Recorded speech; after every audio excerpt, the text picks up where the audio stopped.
Presiden Jokowi mengutuk keras adanya serangan Israel terhadap kamp pengungsi Khan Younis di Gaza pada Jumat 26 Januari 2024. Serangan tersebut telah menyebabkan banyak korban jiwa dan luka-luka. Jokowi menegaskan bahwa tak akan menerima kapal-kapal Israel di wilayah Indonesia. Dengan tegas, orang nomor satu di Indonesia itu melarang kapal-kapal Israel berlayar masuk ke wilayah perairan tanah air.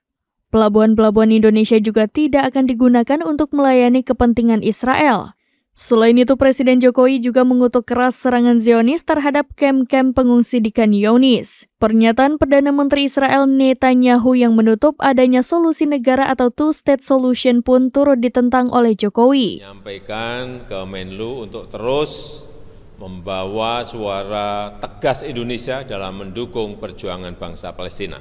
Harus tegas ini disampaikan.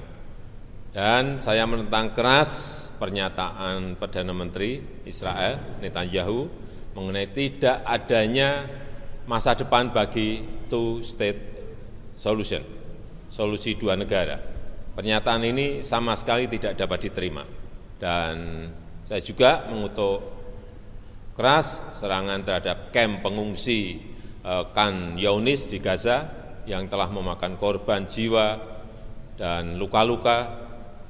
Sudah terlalu panjang daftar pelanggaran hukum internasional yang dilakukan oleh Israel, dan beberapa waktu yang lalu muncul isu juga mengenai kapal Israel. Saya ingin menegaskan bahwa pelabuhan-pelabuhan di Indonesia tidak akan digunakan untuk melayani kepentingan Israel. Tegas itu. Download Tribun X sekarang, menghadirkan lokal menjadi Indonesia.